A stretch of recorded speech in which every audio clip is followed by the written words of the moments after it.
Welcome once again, my fellow manipulators of Digital Fate. I'm Richie, this is Capricorn. I'm alive, I'm breathing, I'm here, and I'm streaming. The goddamn Streamlabs crashed, so unfortunately this stream's gonna have to be in 2 parts now.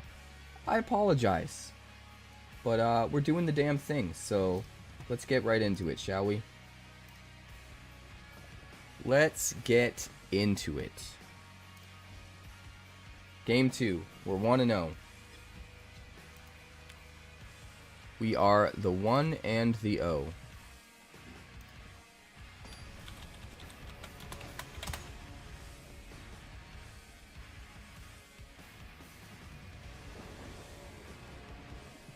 Alright.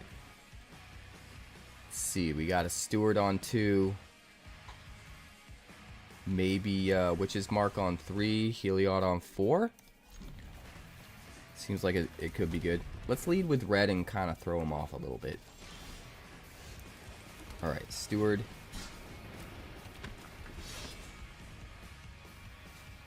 And we probably just want to make a token, right?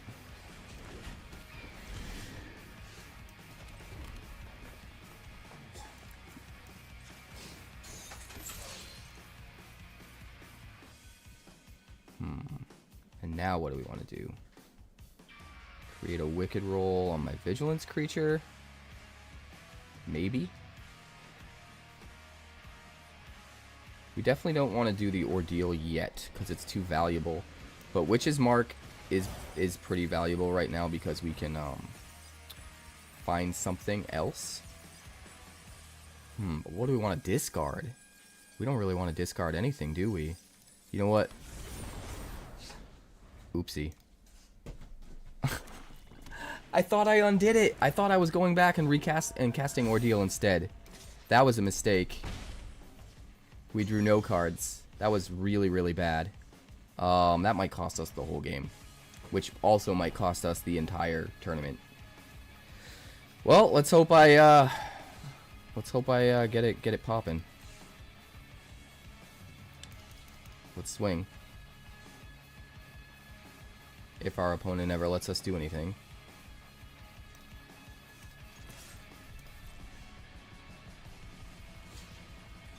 Alright, well, we're gonna have to do this then. Keep our dude alive. Since we got a wicked roll for nothing. I mean, that's not the worst ever. That's fine. That's fine. Bo, stop looking. Leave your eyes alone.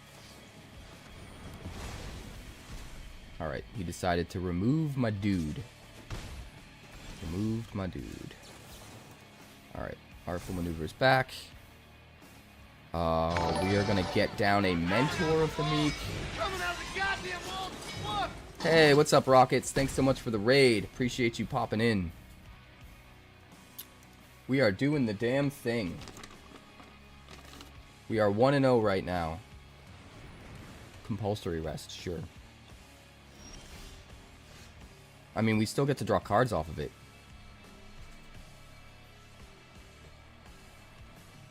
So, I still feel like that's amazing. I guess we'll just Ordeal of Purphoros here. And get a counter. Now, this is like a must deal with threat. This is still drawing us cards. And we've got a P and a Lar. I think we probably want Heliod first, though. Honestly.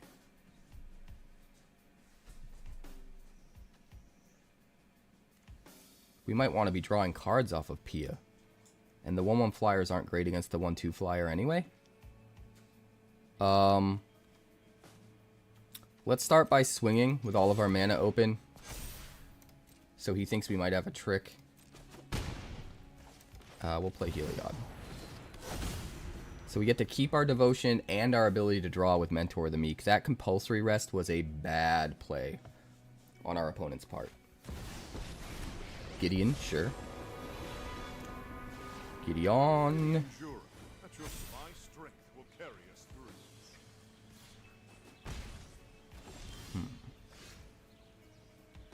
I think we want to compulsory rest to get closer with our devotion. So what I'm going to do here is I'm going to draw a card. Ooh.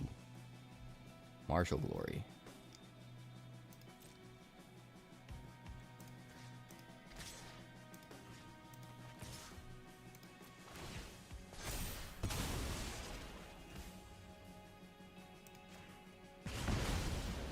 We'll do that. And then we'll do this. I guess it doesn't really matter what we target, huh?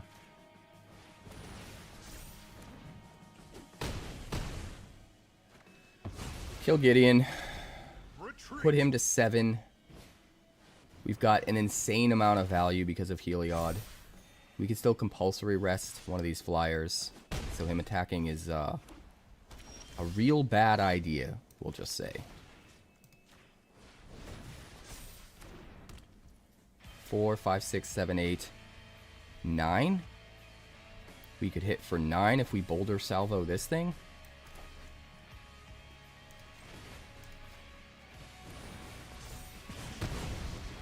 Oh wait, our mentor can't attack, so it'll be 7.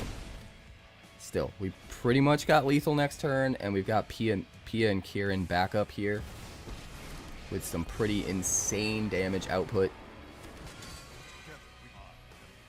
Knight of the White Orchid. Knight of the White Orchid. There's actually like so much we could do. I think it's better to make his stuff die. But that would require us discarding Pia and Kieran. And I don't love that.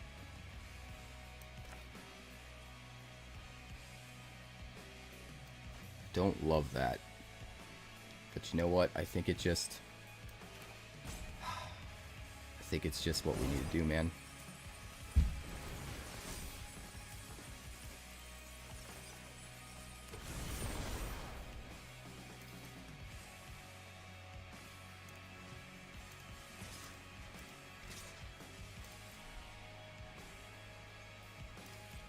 See what he does. He could double block the Swift Spear. He's going to double block this guy. That's fine. That's fine.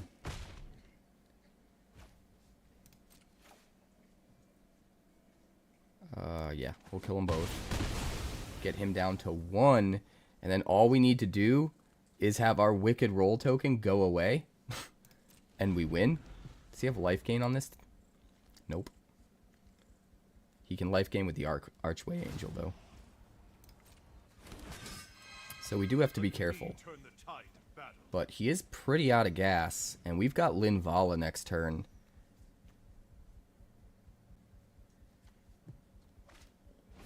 Treasure Cruise, sure. Play 2 more creatures, I dare you.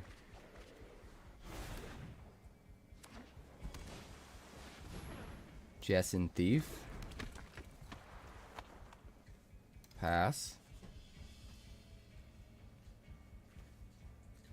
My turn. Well, here we go. Oh, baby.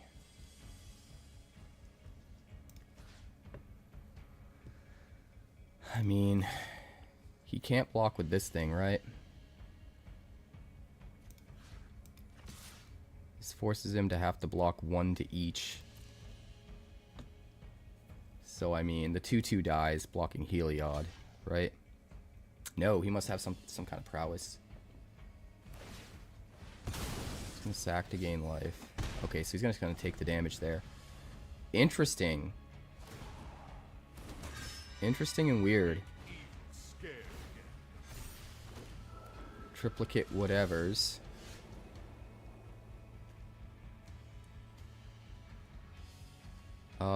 Let's go you. Auto. Let's go. You.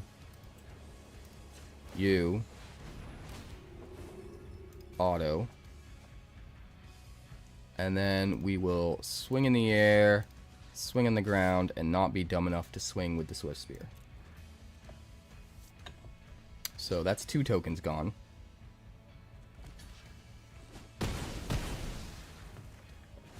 Alright, pass the turn. Looks like we played 22 lands. Yeah, close enough.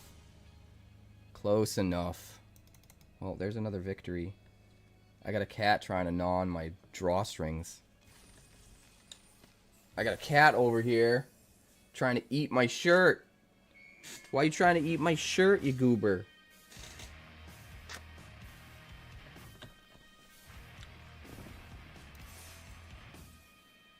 Yes, finally drew her land. And GG's. Pretty much. Alright, we're 2-0. It's gonna be a quick 7 wins. I'm hungry and I want to eat my dinner. Let's see what we got. We got Swift Spear on 1. And then we're stuck waiting until we get to another land. That feels kinda bad. But at the same time, the vast majority of the cards in our deck that we could draw will either be a 3rd land, so we can play the things in our hand, or a 2-drop that we'll be able to play. And we have both of our colors, and that's huge. Not having to worry about making sure we have each color of mana is probably the most important thing to look for in your opening hand in Limited. So we're gonna keep this. It's not the best hand ever. I don't like seeing 2 of our 3 cards, our only 3 cards in the deck that cost 4 or more, 2 of them in our opening hand. Don't like seeing that, but we're gonna make it work. Swift Spear. Let's get in there for some damage. It's definitely a slow hand. Very, very slow. But we got our 3rd land. It is what it is.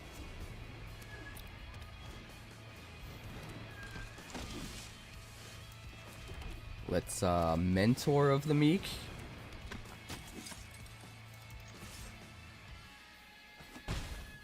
And let's keep it moving. I would love to bestow this. I don't know if I can actually wait to bestow this. Maybe I can. The rate that I'm drawing things. It's a bummer that this won't actually trigger the Swift Spear's prowess.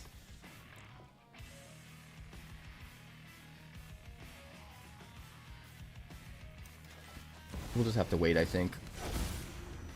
We don't want to risk our Mentor dying and going down on Devotion for Heliod.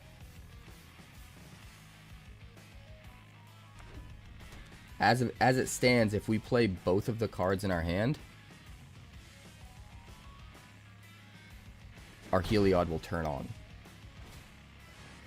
Emissary, sure. Sure. +2 +0.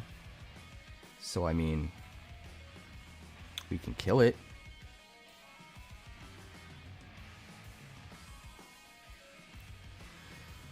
We can kill it.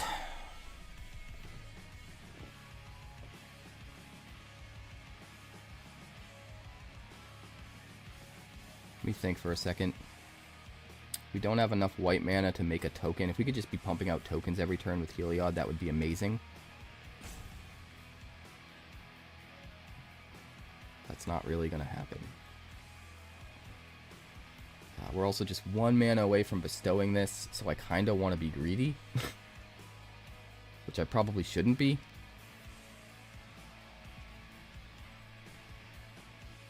I guess we try to trade our Swift Spear. Right?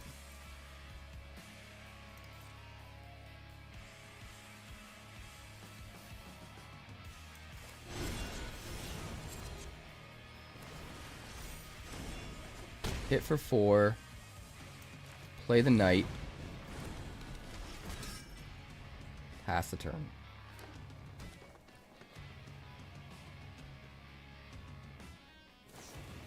Clear shot. Okay. Goodbye, mentor. I barely knew you. No blocks. We're taking a lot of damage. Taking a lot of damage. We go down to 6. Freaking 6, guys.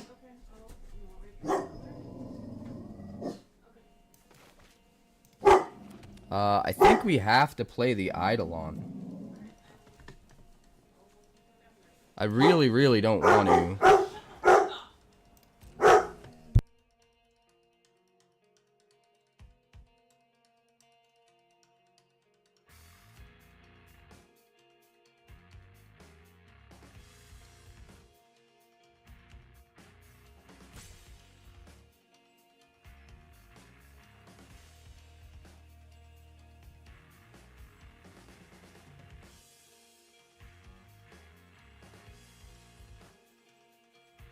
So the problem is a 1-1 double strike doesn't do shit to us against that board. That's our problem. But we're dead, right? We're pretty much dead.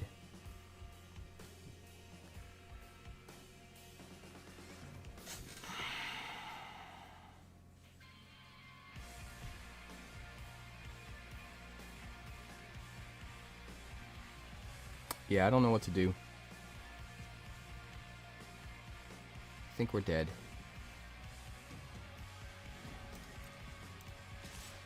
He can't block. Oh, we got vigilance. I should have swung with the other guy too. This sucks because we finally have the mana next turn to bestow this. But we have to block with the Swift Spear to survive. Although if we bestow it on the knight, we'll get through for 8 damage. It's still not enough to win. We just gotta play it. This sucks, man. This is awful. This is sealed, Philip. This is Pioneer Masters sealed. We're running the Arena Open. I think we have to hope he doesn't have beef and just take the 5.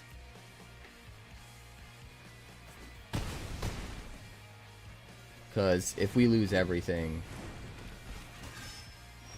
there isn't a whole lot we can do. Steward is a day late and $1 short. We don't have our second white for Heliod. This is bad, guys. We got all of the things that need double white, and we just couldn't get our second white source. 5 red sources. Crazy. Yeah, it's over. It's just over.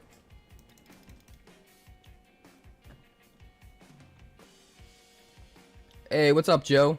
Welcome to the stream, my friends. Appreciate you being here. We just got our first loss in the Arena Open. You know what I need? You know what the problem is? I need some sweet nectar of the gods.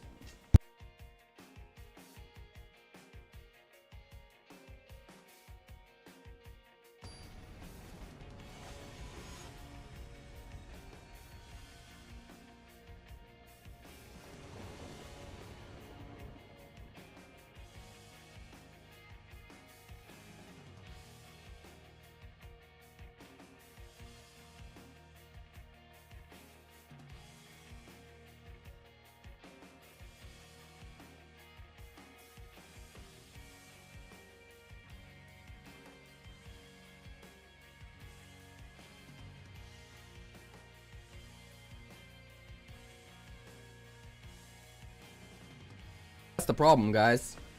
I needed my nectar.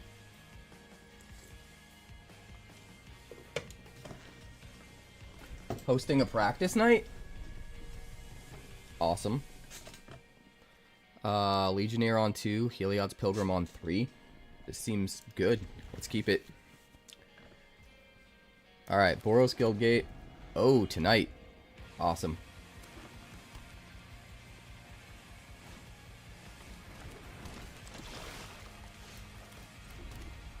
Experimental one. Well, we got a 10th district, right? And we'll swing.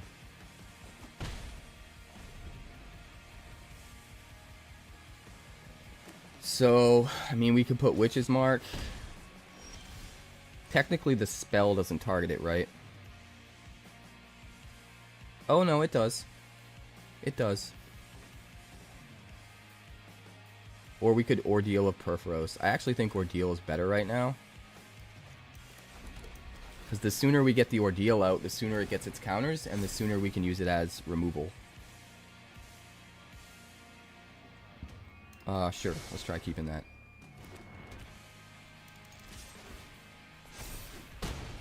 Alright, that's it's pretty huge.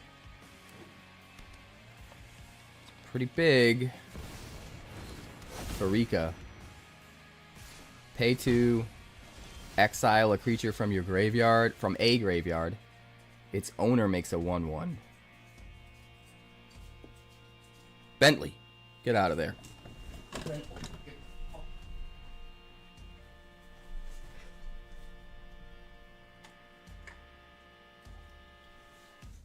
No. Bad. Stop trying to eat trash. Stop trying to eat trash. Crazy dogs. Crazy dogs. Crazy dogs. I don't know what else to tell you guys. Just crazy dogs.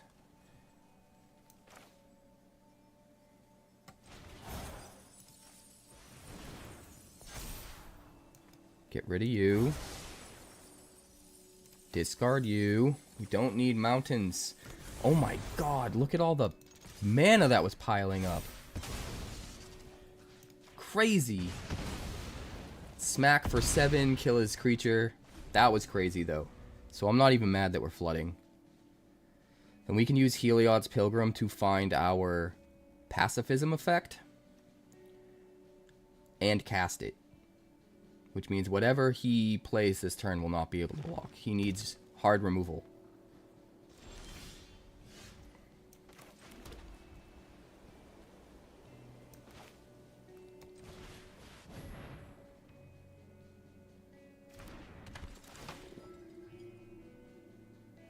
Take action. Give me that.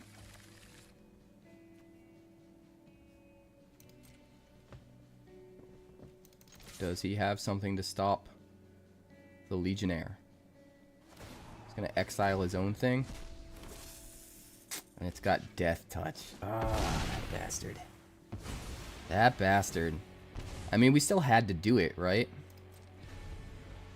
We had to. I guess we could have waited one turn and given it double strike.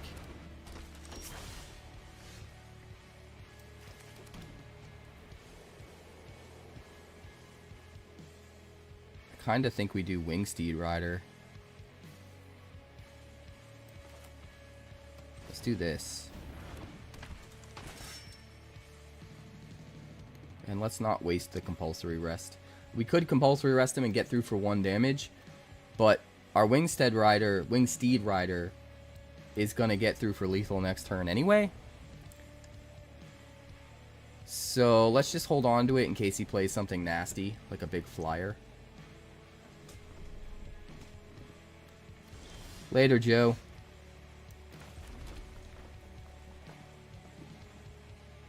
Let's see. 1, 2, 3, 4, 5, 6, 7.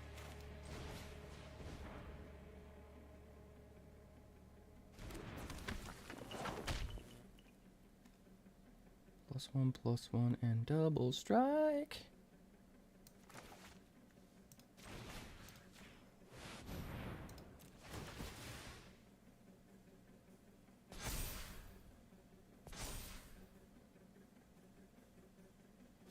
Do you got the removal? Ah, we got you. We got you. Yeah, it's true, Philip. Plenty of mana. This deck has some decent mana sinks too. So we're 3-1 right now.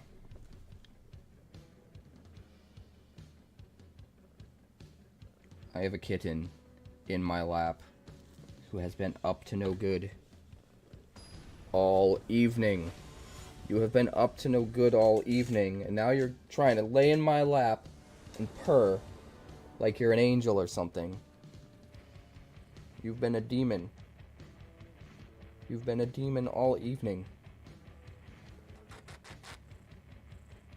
You goober. What, you're just gonna fall asleep? Are you pretending to be asleep so you don't have to answer for your actions? How rude. Alright. Go back down on the lap. Leave my drawstrings alone. Swift Spear on 1. Removal and buff. P and Kieran on 4 if we can get the other red mana. This looks good. You have a fun game for me to play on After Hours? Awesome. Let's do it. Show it to me. So we could swing for 5 right now, right? If we wanted to. I think it's way better to save it as a trick. So that's what we're going to do. We do need another red source. Hopefully we get one of those card draw spells.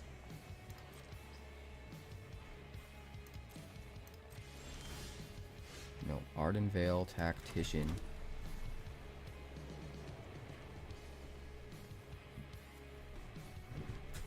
I think we save the removal. I don't think we just jam down the flyer, do we?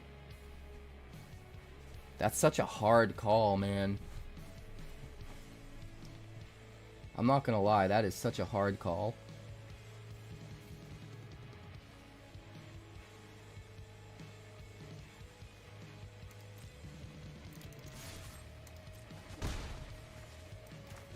We're going for the flyer. This deck needs to win quick, so... Ooh, milled a bunch of land. Well, there's some more red.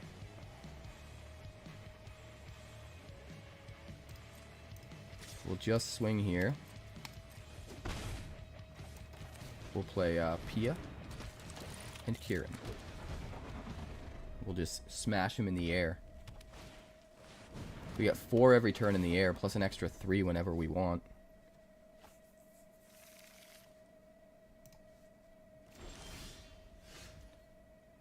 We're just gonna swing with everything, man.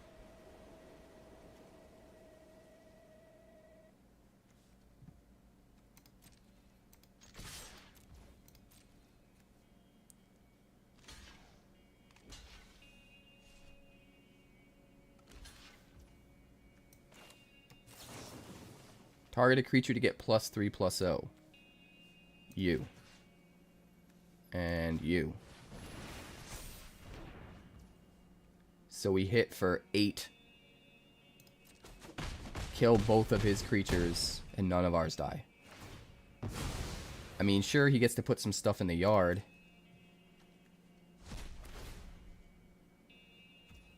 But whatever. And if he plays a creature...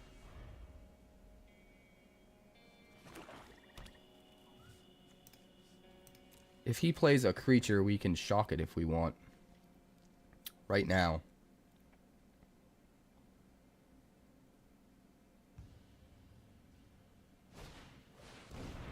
Fight with fire. 5 damage to a creature. I mean, I guess we just let him, right? We still have our Thopters. We should be able to get through in the air. He has to wait a turn to cast his Pilgrim's Eye. He should have cast the Pilgrim's Eye first. Protection from blue. Haste. I mean, we could just compulsory rest. Doesn't have reach, right?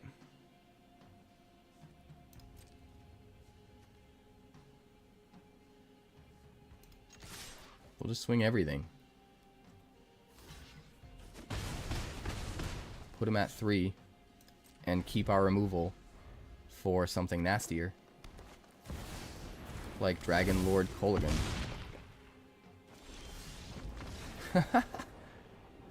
He just wanted to attack with it. That's all. You're right, Philip. We did have lethal. Balatro would be a cool one, Finn, for sure. I really, really want to play Inscription at some point, and I really, really want to start JRPG Book Club.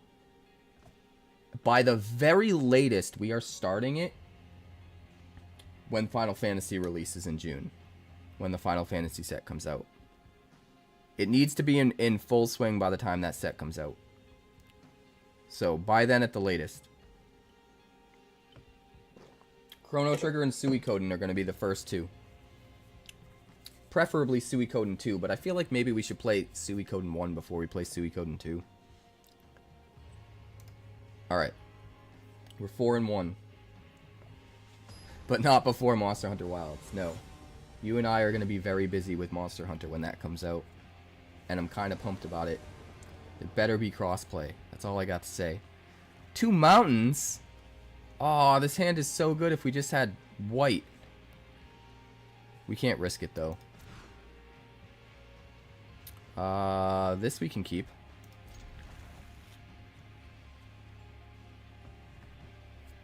I think we put back the Akoum Warrior. Either that or the Heliod's Pilgrim. Keeping the double red doesn't work great for playing Ardenvale Tactician.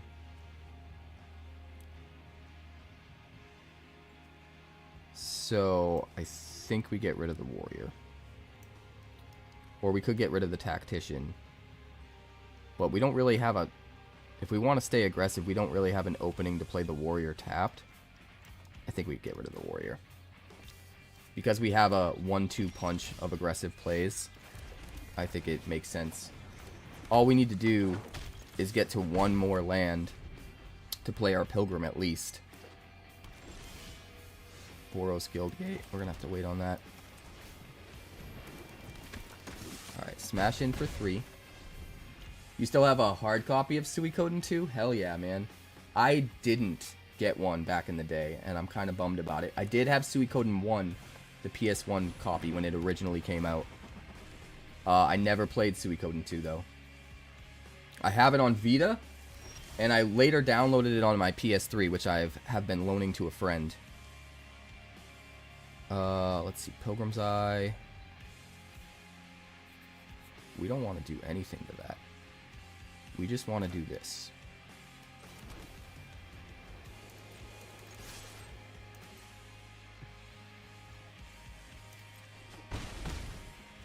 Let's just get down this. Let's grab the red one. Ordeal of Perforos is so good. I'm jealous of your hard copy of Suikoden 2. Just mentioning that summoned you in the chat.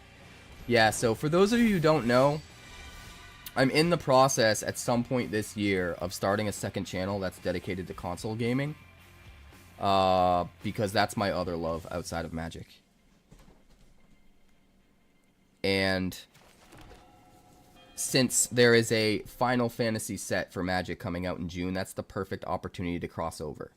So, not only will I be putting up the second YouTube channel at some point in the lead up to that, but I will also be starting what's called JRPG Book Club, where every month we pick a game.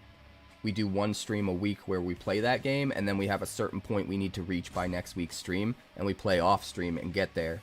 So when we start the next stream, we start it off by discussing what happened, how we feel about it at the beginning of the stream, and then we pick up where everybody left off, and we finish the stream playing the next portion.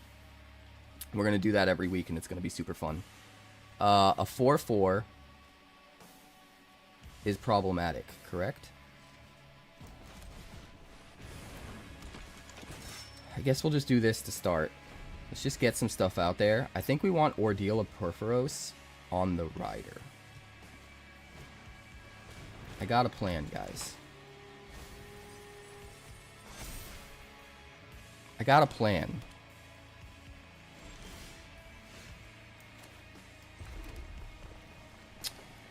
I think we might want to Ardenvale Tactician first, though. Maybe. Well, we definitely want to do this, no matter what.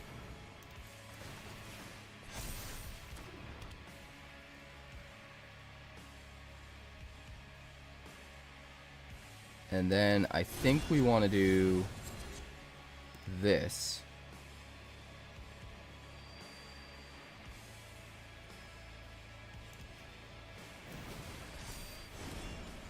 And then we want to do this. So we want to get this thing to counters as quick as possible, so we can use it as removal. And we can follow the Hammer and Ardenvale Tactician next turn, which will be insane. Hammer kills the Sky Rider Elf, also puts another counter on the Wingsteed Rider, as long as he doesn't have removal for the Wingsteed Rider. Trying to join the queue over there, Strider? Jeez. The Flower Girl dies. You shut your poor mouth. Erebos, God of the Dead.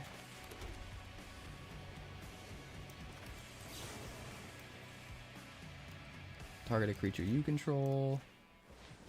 Target his creature. Yeah. It's over, buddy. So over. Let's go. Strider trying to get in the queue. The Iron Chef minigame is awesome. I had the first one, but sold it way back when. I need cash. Also sold a copy of Valkyrie Profile. It's not as bad as me having to sell my Time Twister. How many of you guys have heard my Time Twister story before? We're 5-1. Bubble broken? Yeah. Has anybody in chat? Let's get some yeses or nos. Who in chat has heard my Time Twister story and who hasn't?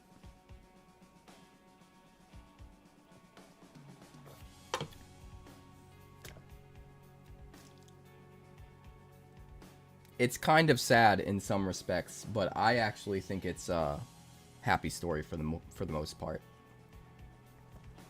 So, when the original Zendikar set came out, do you guys remember the original Zendikar set? How it was the first time they did like this crazy... They bought back a whole bunch of old school singles, right? Rares and crazy stuff from Magic's past, including the Power 9. And they shoved them into packs. They basically do a lesser version of it today every now and then, with like the bonus sheet cards that they'll include in a standard set, but they'll be reprints. Or the Masterworks or Masterpieces. Whatever they were in Kaladesh. But in the original Zendikar set, they actually bought back a whole bunch of old rare cards, including Power 9, and just started jamming them in packs every now and then. You had a chance to get one if you bought the first print run. I pre-ordered a box because I had a tournament planned. Hold on. Do we want to keep this?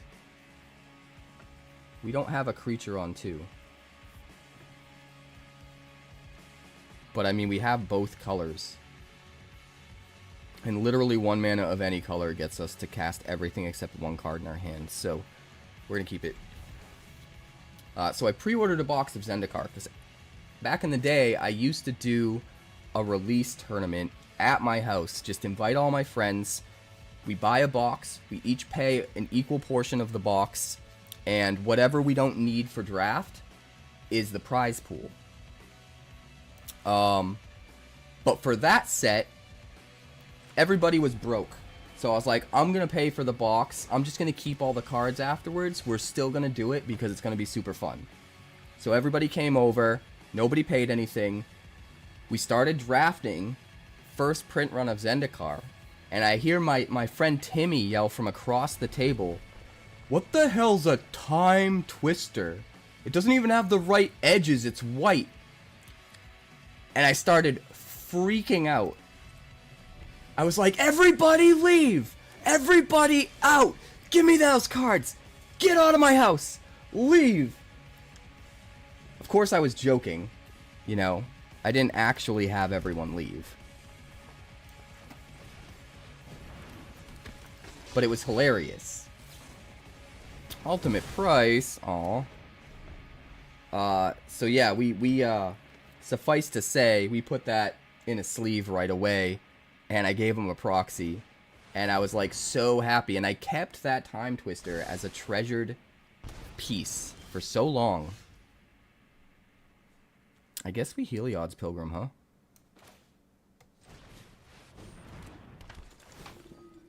Yeah. Find our compulsory rest. So I had that Time Twister for so long. Eventually, it made its way into one of my commander decks. My favorite commander deck, Mono Blue Empress Galena.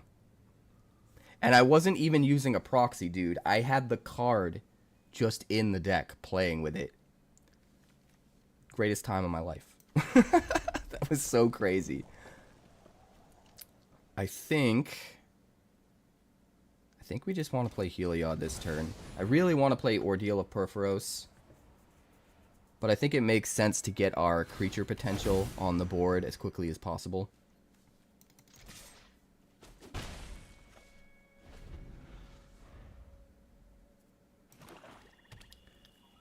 So, I had it for many years. It was like the most important part of my collection. It was my trophy piece, you know? Let's see. Do we want to play this as a land? Probably not. We got a 5/5. I think we need to kill it. I guess we could just do this, right? Let's just do this. Because that also gets us some more devotion.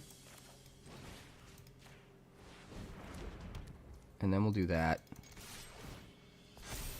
And I don't think we play this as a land. We have plenty of red. And we don't have any cards that require enough mana that we need it at this point. Like the hit button. Yeah. So, long story short, we got to 2020 with COVID lockdowns, quarantine, right?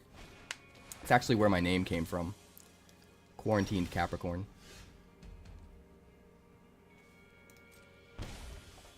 Stab, wound. Do we just keep this creature and keep on smashing? Or what do we do? What do we do here? 2, 3, 4.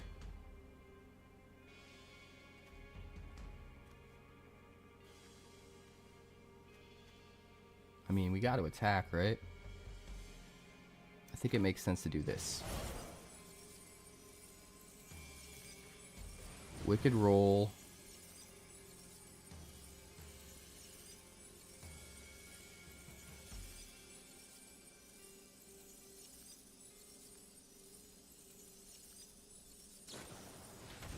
Ambush. He's gonna fight it. He's gonna fight it, guys. There's nothing we can do about that. But I mean, he had to waste 2 cards getting rid of that thing. So I mean, sure, I guess. Yeah, so quarantine happened, and it was rough. Hardest time of my life. I used to be a concert promoter for many, many years. It was my career. And quarantine kind of killed that. I still do concerts today, but it's very much on the side. I do some big tours every now and then when I get an opportunity, but it's definitely a side gig. I guess we just play the Rider.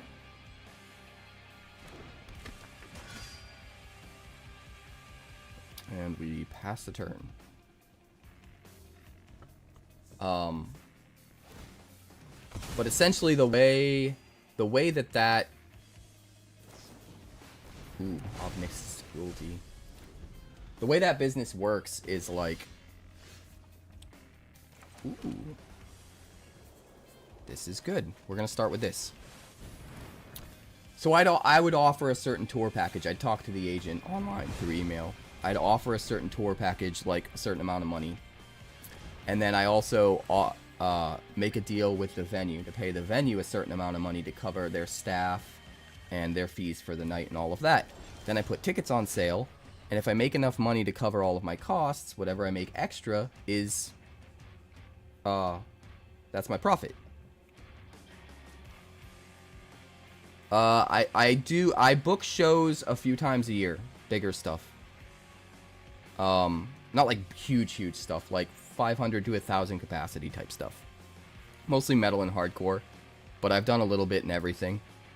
We're gonna play Steward of Solidarity. And I think we're gonna make a creature token, but not yet. Past the turn. But the way things happened during COVID was like I had a ton of concerts on sale that had been selling tickets. A lot of them had sold out already, and so when you sell out a show, you think you have a bunch of profit from that show. You know what it's going to cost you. You know how much money you brought in. So you take that profit, you start rolling it back into the company. You know, you start spending it on buying other tours and doing ad placements and all that kind of stuff. So when COVID finally, when we realized it was going to be longer than a couple months and everything was canceled, all of those concerts that I thought were sold out, that I thought had a bunch of profit, that I had spent all of that profit on more stuff for the company, now they all needed to be refunded. I needed to pay like $50,000 worth of refund debt, which was just insane. Absolutely insane.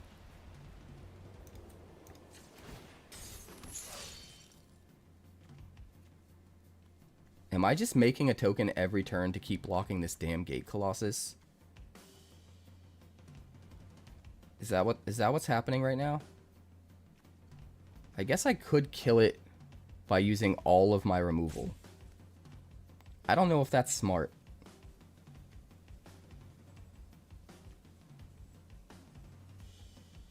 I don't know if that's smart.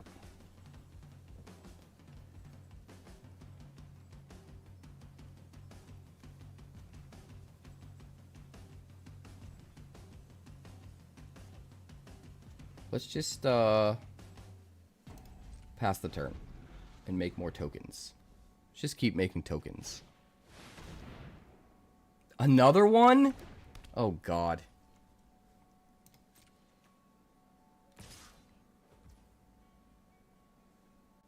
Ow. You shot me, you a-hole. So yeah, I ended up having to refund like $50,000 worth. And I only had like half of that in the company account. It was really bad. It was really, really bad. And I barely got through it.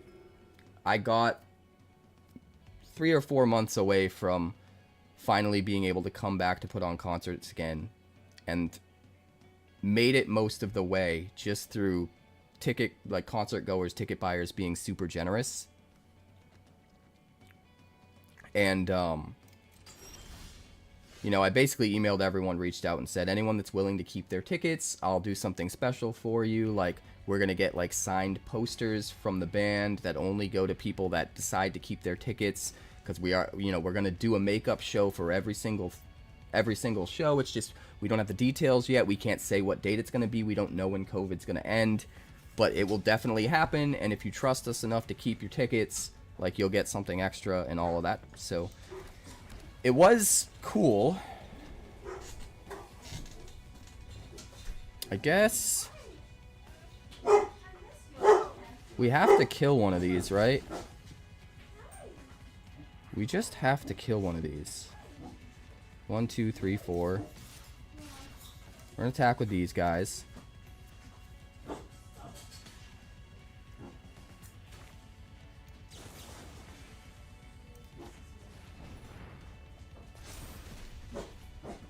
Alright, that is something. There's 4. And then we boulder salvo. There's another 4. Oh my god! They got me, guys. I can't do anything about this. I can't do anything about this. This game's a bust. At least you got my story.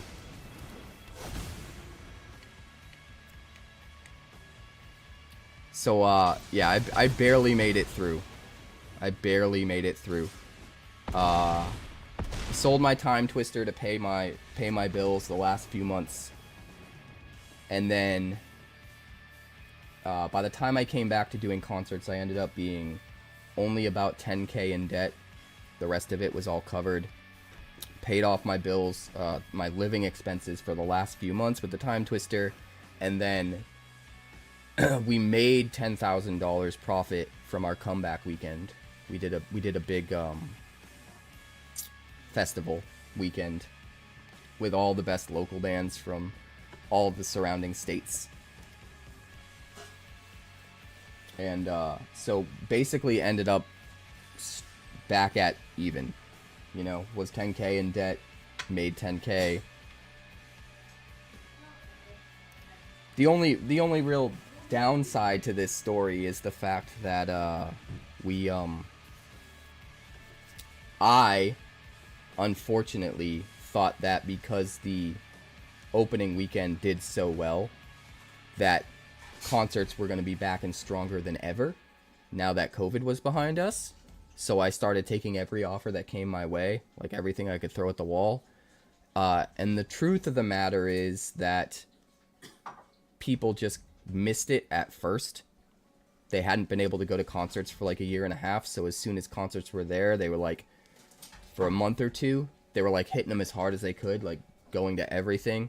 But after they kind of got that out of their system, they started going to less concerts than they did pre-COVID. You know, they would still go every once in a while, but not like it was before COVID. It's almost like they got used to not being as social because of COVID. And once they got it out of their system to go be social and go to a couple concerts when they were finally back, like, they had no problem kind of sinking back into the habits of like, I'll just stay home. So instead of like my normal showgoers going to like, you know, a half a dozen shows a year, they'd go to one or two. And when every single person is thinking that way, and every single concert you put on is bleeding numbers because of that, it kind of becomes unsustainable. So it's kind of a bummer. I wish I knew that, you know, coming back.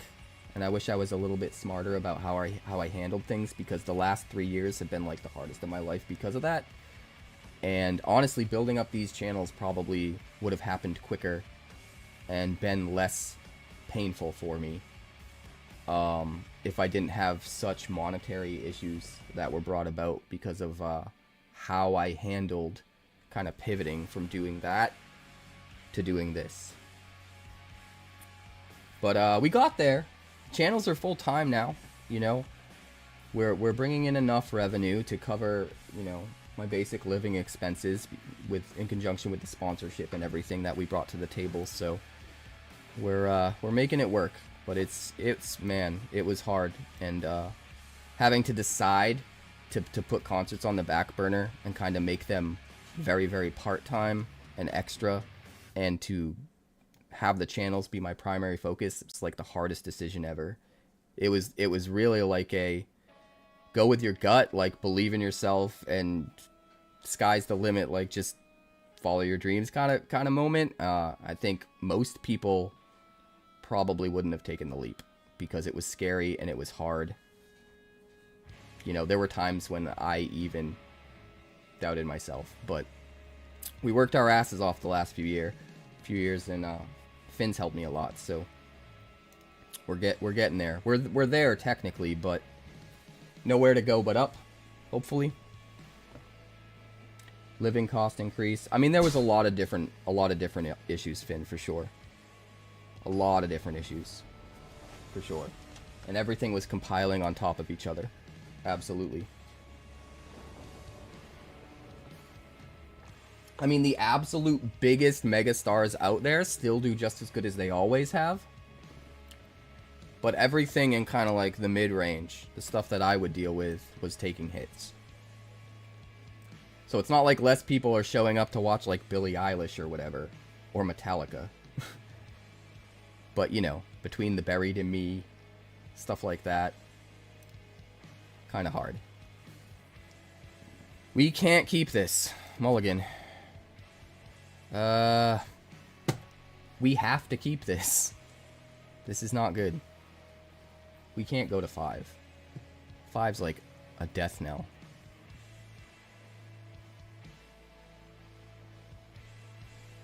We're gonna throw back the Monastery Swift Spear, because if we get red, it won't be on 1. And that will be the least useless card out of all of these. I appreciate you, Platypus. And you too, Philip. Thank you for the kind words. Oh, God. This might be it. This might be the end of the streak. We got so close. Everyone believe. Everyone pray right now. We just need one red mana. Really, one any mana will at least kick us off, but preferably one red so that we know we can play something every turn from this point on.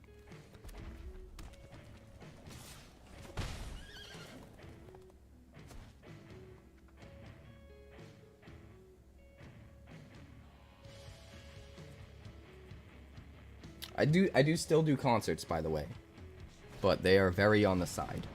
Just a few a year. I think we lost. I don't think we can come back from this. Not when we're playing an aggro deck. Is this the algorithm fucking with us? Like I always complain about? Because, I mean, we're doing really well. But an aggro deck having the mulligan, and then probably having the mulligan again, and then we didn't, and then we're just not drawing anything, seems... I don't want to say it's unlikely. But what I will say is if you wanted to stack the deck against a Boros aggro player, this would be the way to do it. Do we trade? I don't think we can trade. At least we held back these two guys. There's our red.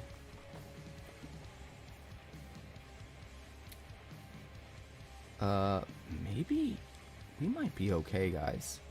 We might actually be okay. Let's get the Wingsteed Rider out there. And then let's exert this guy. Come on. We can come back. Somebody in chat is praying for me right now. I can feel it in my bones.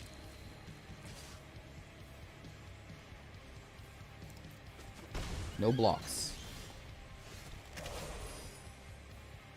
Alright, we just need, like, as much value as possible right now. Right? We need something that can stop this Leaf Crown Dryad from taking over our world.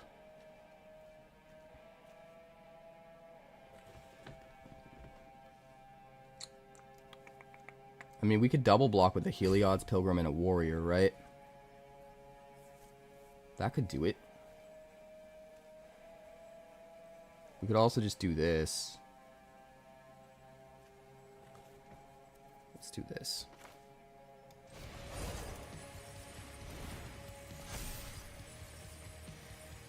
Discard. I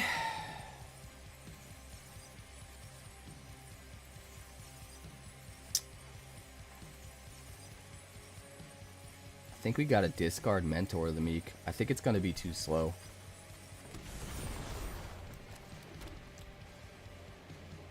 Swift Reckoning.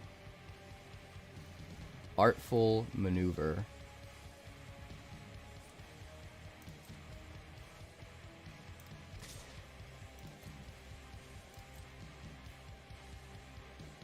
Well, Artful Maneuver if he tries to block.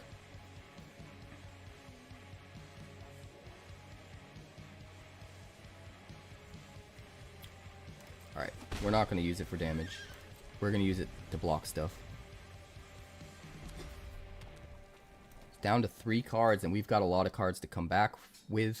We might be okay, knock on wood. It's because of you guys. Somebody out there is praying for me. Somebody's down on all fours. Speaking in tongues. I'll give myself the whistle. I deserved a whistle. Willis for Phyllis.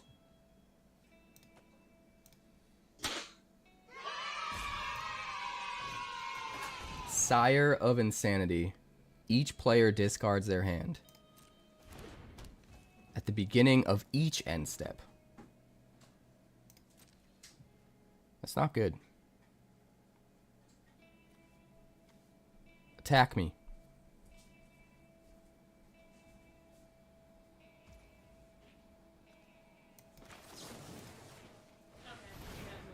That'll get us a counter at least. And we won't have to discard it.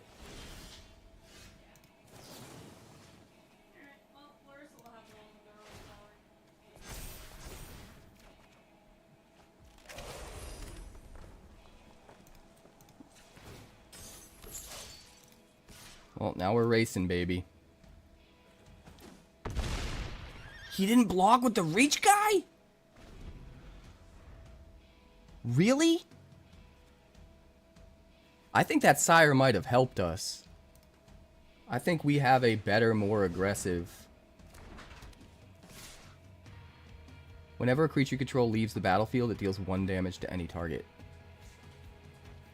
I mean, that's fine, right? 2, 3, 4, 5, 6. 6, 7.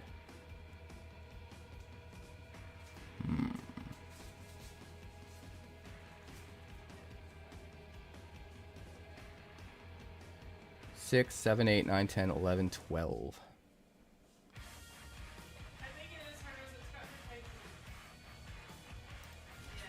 Tricky. Do we kill something?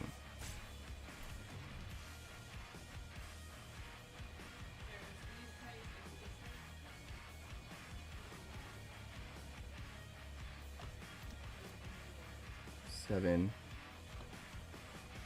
I think we're gonna take a chance and hold on to it. Oh, another land! Oh, you gotta be shitting me.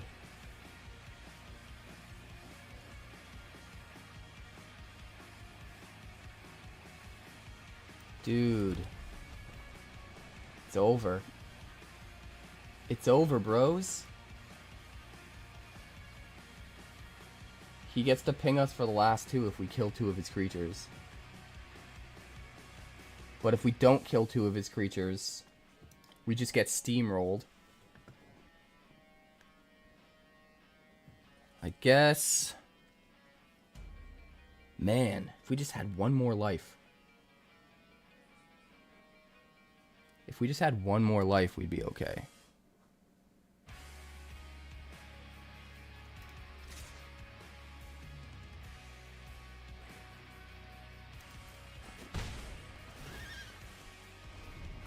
It's not completely over yet. We have 1 more turn.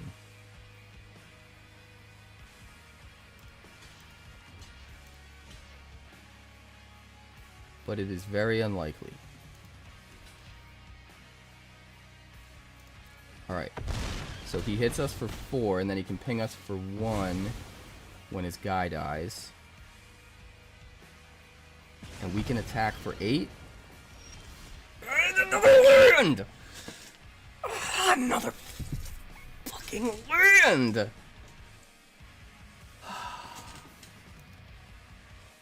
game is so rigged. It's so rigged! I can't believe it. I can't believe it!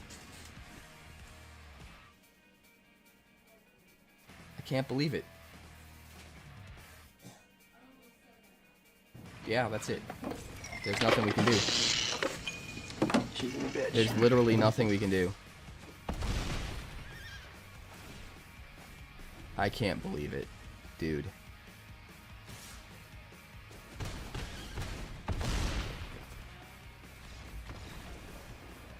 We needed anything. Like, literally anything.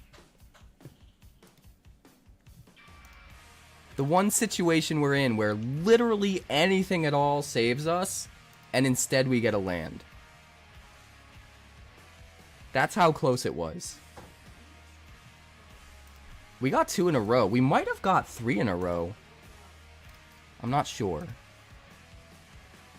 I feel like all of this stuff was from our opening hand still, or early in the game at least. I don't think we drew any of it recently. How many lands did we draw in a row at the end there? It was definitely at least 2.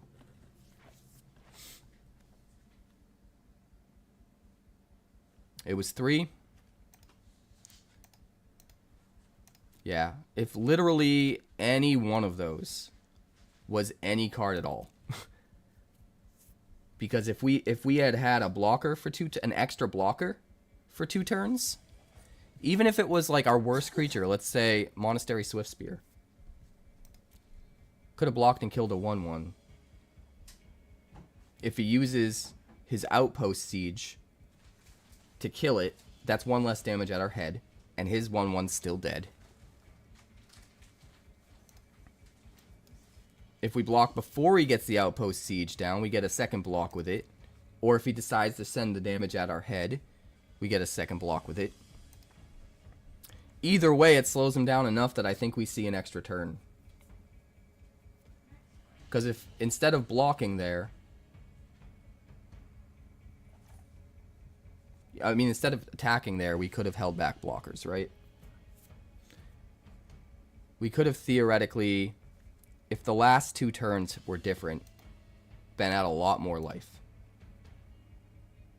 The only reason we got a little lower than we otherwise might have is because we needed to race him, specifically.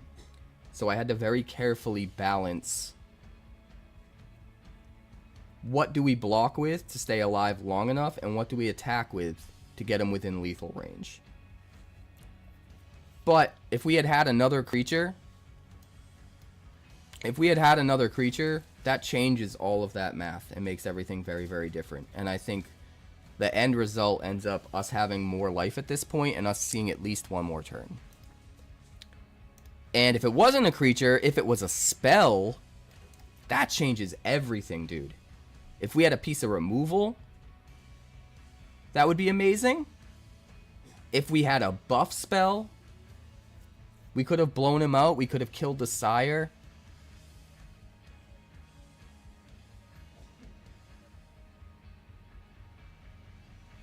Well, I mean, we would have probably had to discard it if it was a buff spell, right?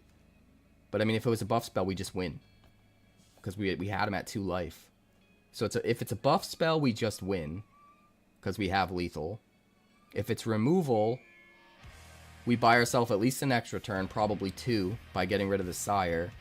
And getting to keep our other creatures as things that can trade with his stuff, because everything else is so small.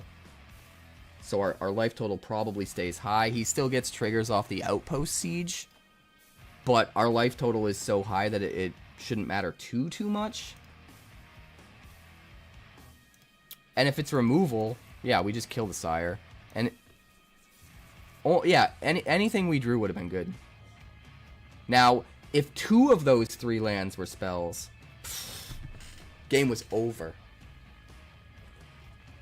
Game was over. I'm not saying removal right there would have been good enough.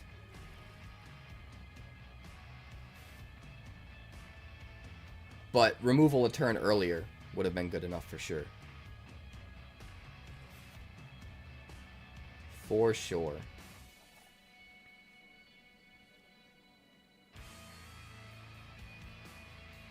And if we had gotten 2 non-lands, it would have been, the game would have easily been ours. We had lethal in 2 turns with the Wingsteed Rider. It's just we could never have, we couldn't afford to attack 2 turns in a row with it at any point. Man, that's frustrating.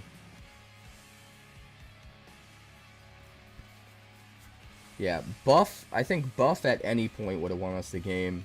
Removal a turn earlier, or the turn before that, would have given us a good chance, at least. And a creature. A creature would have given us a good chance at any point, I think. Even that turn, I think a creature would have been better than removal. Like, if we could have had another blocker... If we could have had just enough blockers that we could free up our big flying guy to swing in, that's all we needed. We needed 1 turn to be able to swing in and hit him not kill us on the crackback. Like, imagine if we had drawn a Heliod and we were able to attack with Vigilance with the flyer. It would have been over. We were able to make tokens with the Heliod as chump fodder. Would have been over. Pretty much anything. Pretty much anything we got, it would have been over. With the exception of straight up removal. But, like, even with our removal, we have, like, pacifism is one of our removal things. Not actual pacifism, but the card that does the same thing as pacifism. And that would have very easily taken care of the big guy.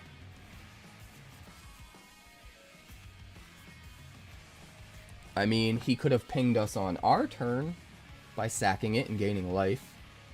But, yeah, there's a lot of ways it could have gone. But almost all of them lead to us at least being in the game for another turn or two. And some of them lead to us just straight up winning. All we needed was to not draw lands.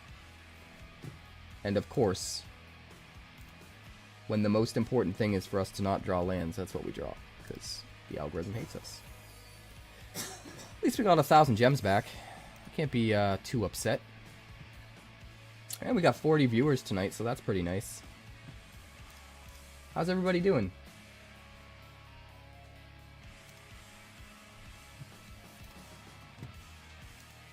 Temporary rest? Do you mean me taking a rest? I'm probably gonna be done with streaming, to be honest. I don't normally stream on the weekends. Sometimes I do them as bonus streams like this one. And the reason is because we have the kiddos on the weekends, and I try to spend as much time as I can with them. Which is why I try to schedule my Twitch streams for Monday through Friday. But I've also started simul streaming, and I don't want to do all of my streams on YouTube. But every now and then when it's something that's out of the norm, I want to stream it to YouTube as well. Mostly, like, if I'm brewing standard decks, I don't ever want to do those streams live on YouTube. Because I want to put the deck techs up on YouTube and have the majority of that community that doesn't bother to go to Twitch see something fresh and exciting and surprising that they didn't see coming and be excited enough about it to want to watch it. But if you care enough about the channel, you know, and about supporting me, and you want a peek behind the curtain, you want to see what I'm going through while brewing stuff and all that, you can come on over to Twitch, hang out, watch the streams, do the thing. But I do still want to find ways to stream every now and then on YouTube. And I think the Arena Open was a good opportunity to do that. I think community night is another good opportunity to do that on Thursdays. I also think maybe the launch stream for the next set, the day that a new set launches, I think I'll do a simul stream to both. Because we mostly do the first, like, 2/3. We usually do a 12-hour stream on launch day. And the first 2/3 of that is just all limited. We usually start with one sealed. To, you know, kind of get our bearings with the new set. And then we do a bunch of drafts. And then, you know, at about 8 hours in or something, we'll switch on over to standard brewing. Quarantined Capricorn, Philip. Quarantined Capricorn. We've also got... We opened up channel memberships on YouTube as well. So we're going to be doing more with channel memberships on YouTube in the future. That's something that right now I'm trying to figure out what I should do special for channel members on YouTube and what people would care enough about on YouTube to bother to become a channel member. And I'm kind of trying to figure it out. Because I know a lot of channels are able to kind of use that as a special way to do more for the community members that care the most and bring in a little bit of supplemental income. It's just another way for the channel to grow. And I really want to figure out the right way to do it without feeling like, you know, it's just another way to try to suck money out of viewers or whatever. I don't want it to just be that. So I'm trying to figure out how to do it right. And I'm not 100% sure exactly what we're going to do with channel memberships yet. But one thing I was thinking of was maybe every deck tech that I upload, do a version that is best of 3 with a sideboard. But those videos you can only watch if you're a channel member. So if you want to watch the best of 1 version without a sideboard and all that, that's just the normal thing. Let's rock! Thank you for the follow, Raptors Gate. Is that Philip coming over from YouTube? I bet it is. Also, Squirrel resubbed an hour ago. Appreciate you, Squirrel. I think there's a few different things we can do to make memberships really cool. I did spend some time making some really cool membership badges and emotes. And I think that's nice and helps, but it's not enough. It's not enough of a reason to just sign up as a YouTube member. So I'm going to try and figure something out for YouTube members. One thing I want to start doing, and I think it's probably going to be Tuesdays when I do this, is right now on Thursdays I do community night, which is me playing games against everybody in chat the whole night. That's what that stream is. I pause whatever decks I'm working on for standard deck techs for YouTube. Pause whatever I'm working on, whatever collection I'm trying to build by doing lots of drafts and all that. Put all that stuff on hold, and we just spend the whole night hanging out, playing games against each other. We've got a queue. And we also have a subscriber goal. And in the past, when we hit the subscriber goal, it unlocks the next community night, so the next Thursday, to become a Crack-A-Pack community night, where if you win the game, you actually win a pack of Magic cards. And I got a bunch of different sets. I have old packs, new packs, all sorts of stuff that you can win.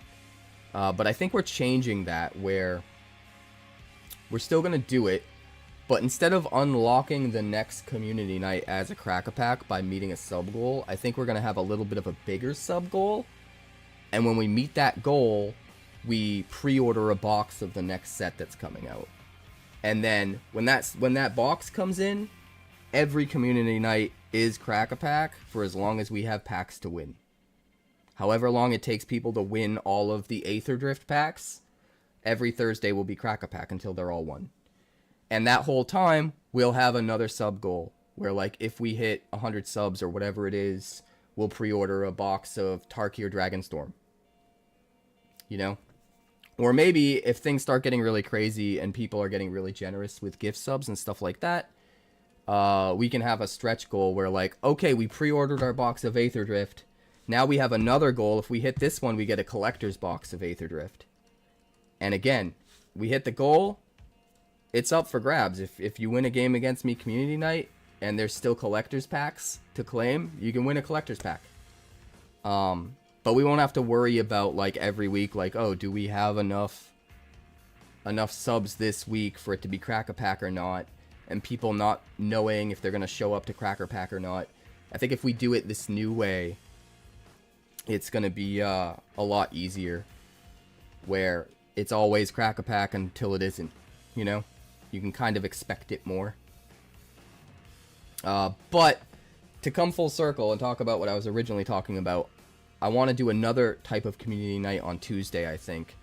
And instead of community night, it'll be community showcase. So you'll still be playing games against me, except there's no packs on the line or anything like that.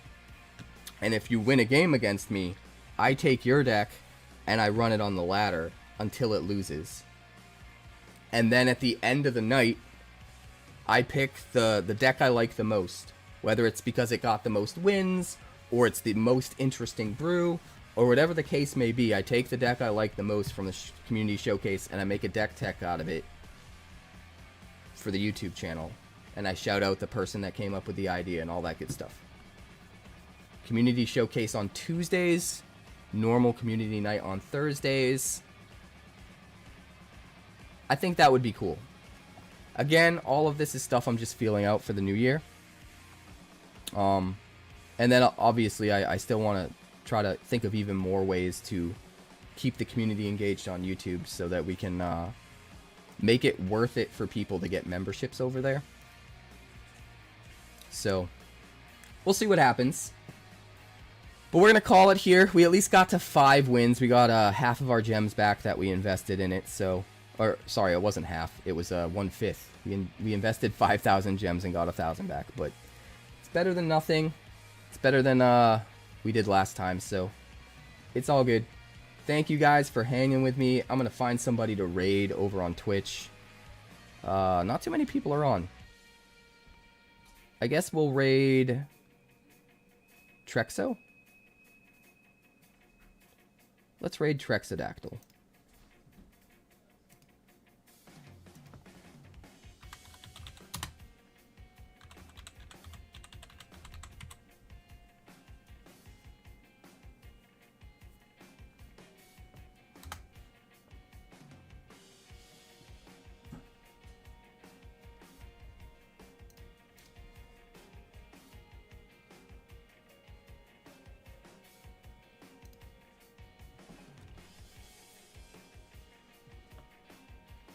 Alright, friendos. That's gonna do it. If you haven't yet on Twitch, I'm gonna post a link to the YouTube. Please head on over to the YouTube, subscribe for free, and like a video and leave a comment and tell me I smell like beautiful fragrances that smell good. Or yeah, I don't know, I'm tired. Leave me alone. Go give Trexodactyl all of my love. And I'll see you guys next time.